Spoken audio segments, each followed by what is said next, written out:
Hi guys, எல்லாருக்கும் வணக்கம் guys. இந்த வீடியோவில் நம்ம என்ன பார்க்க போகிறோன்னா, ஆஸ்திரேலியா அன்னைக்கு ஆப்போசிட்டாக இந்திய அணி படு தோல்வி அடைஞ்சிச்சிங்க. 10 விக்கெட் வித்தியாசத்தில் ஆஸ்திரேலியா அணி வின் பண்ணிட்டாங்க. எங்கள் தோல்விக்கு இதுதான் காரணம், இவங்க தான் காரணம், முதல்ல அணியிலிருந்து இவரை தூக்கணும்பா அப்படின்னு சொல்லிட்டு இந்திய அணியின் தலைமை பயிற்சியாளரான கௌதம் கம்பீர் பார்த்தினா தோல்விக்கு காரணம் கூறியிருக்காரு. அது மட்டும் இல்லாமல் ஒரு குறிப்பிட்ட பிளேயர் குறித்து பேசியிருக்காரு. அவர் என்ன சொன்னார், ஏது சொன்னார் சொல்லிட்டு வீடியோ டீட்டெயில்டாக பார்க்கலாம். அதுக்கு முன்னே நீங்கள் நம்ம சேனலுக்கு புதுசாக வந்திருந்தீங்கன்னா ஒரு சப்ஸ்கிரைப் மட்டும் பண்ணிவிட்டு வீடியோக்குள்ளே போகலாம். ஆமாங்க, இந்திய அணி பார்த்தீங்கன்னா ஒரு படும் தோல்வி அடைஞ்சிட்டாங்க. ஃபஸ்ட்டு மேட்ச்சு சூப்பராக வின் பண்ணாங்க.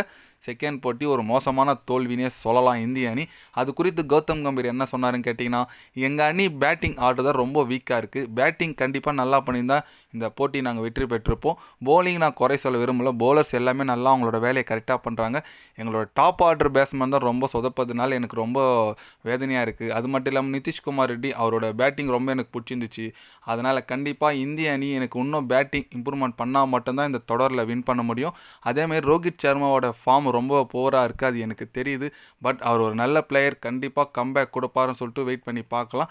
ஆனால் இந்திய அணி அடுத்த 3வது போட்டியில் கம்பேக் கொடுப்பாங்க அப்படின்னு சொல்லிட்டு நம்ம முன்னாள் இந்திய வீரர் மற்றும் இப்போது இந்திய அணிக்கு தலைமை பயிற்சியாளராக இருக்கும் கௌதம் கம்பீர் சொல்லியிருக்காப்புல. எஸ், அவர் சொல்கிற மாதிரி பேட்டிங் ஆர்டர் ரொம்ப ஒரு புவரான பேட்டிங் ஆர்டர் தாங்க இந்திய அணி. ஏன்னு கேட்டிங்கன்னா, ஜெய்ஸ்வால் அச்சா மட்டும்தாங்க டாப் ஆர்டர் ரன்னு போகுது. போன மேட்ச் ஜெய்ஸ்வால் ஆடினார், கேஎல் ராகுல் ஓரளவுக்கு ஆடினார்.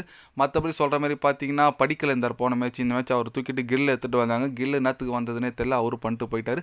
விராட் கோலி அடிக்கலை இந்த மேட்ச். அதேமாதிரி ரோஹித் சர்மா, ரிஷப் பண்ணிட்டு யாருமே ஆடல பேட்டிங். நிதிஷ்குமார் ரெட்டி மட்டும்தான் இந்திய அணியில் பேட்டிங்கில் ஓரளவுக்கு நல்லா ஆடிட்டு வந்துட்டுருக்காரு. ஏன்னா 42 அடிக்கிறாரு.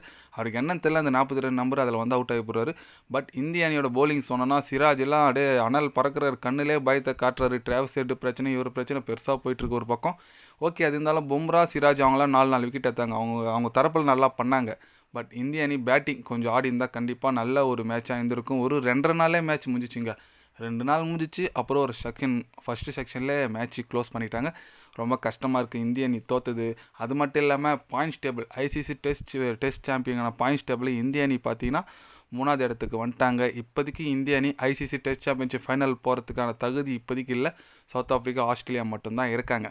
அதனால் கண்டிப்பாக அடுத்த வாரம் 3 போட்டி ஆஸ்திரேலியா எதிராக நல்லா பர்ஃபார்மன்ஸ் பண்ணி வின் பண்ணால் மட்டும்தான் இந்திய அணியோட கனவு நிறைவேறும். அதில் எந்த விதமான சந்தேகமும் இல்லை.